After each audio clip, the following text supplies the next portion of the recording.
নমস্কার বন্ধুরা, চলে এলাম একটি নতুন রেসিপি নিয়ে, চিকেন কাটলেটের। তো তার রেসিপি শেয়ার করবো আপনাদের সাথে। চিকেনটাকে আমি একদম টুকরো টুকরো করে একটু ছিঁড়ে ছিঁড়ে নিয়েছি হাতে।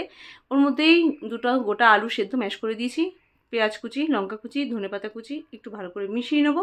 আর মশলার মধ্যে আমি শুধু নুন, একটু ভাজা গুঁড়ো মশলা দিয়েছি, আর একটা চিজ কিউবটাকে টুকরো টুকরো পিস পিস করে কেটে ওর মধ্যে মিশিয়ে দেবো। তো এতে স্বাদটা অনেকটাই বেড়ে যায়। আর কোনো মশলা আমি ব্যবহার করিনি। এবার ওটা গোল গোল টিক্কি মতন বানিয়ে নিয়েছি। এবার আমি এটাকে একটু ওটস দিয়ে কোট করব, ব্রেড ক্রাম লাগাইনি। তো যাই হোক, আমি কোট করে নিয়েছি। এবার এটাকে আমি তাওয়াতে তেল দিয়ে ভেজে নেবো। তো আমি ডিপ ফ্রাই করছি না, আমি শ্যালো ফ্রাই করছি। তো এ তো খুবই ভালো লাগে খেতে।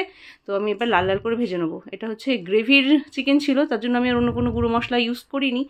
আর গ্রেভির চিকেনগুলো, বোনলেস চিকেনগুলো বেশিরভাগই সময় আমরা ফেলে দিয়ে থাকি, লাস্টে আর কেউ খেতে চায় না। তো ফেলে না দিয়ে এরকম তো কাজে লাগানোই যেতে পারে। খুবই সুন্দর হয়েছিল। আপনাদের কেমন লাগলো অবশ্যই কমেন্ট করে জানাবেন। Thank you.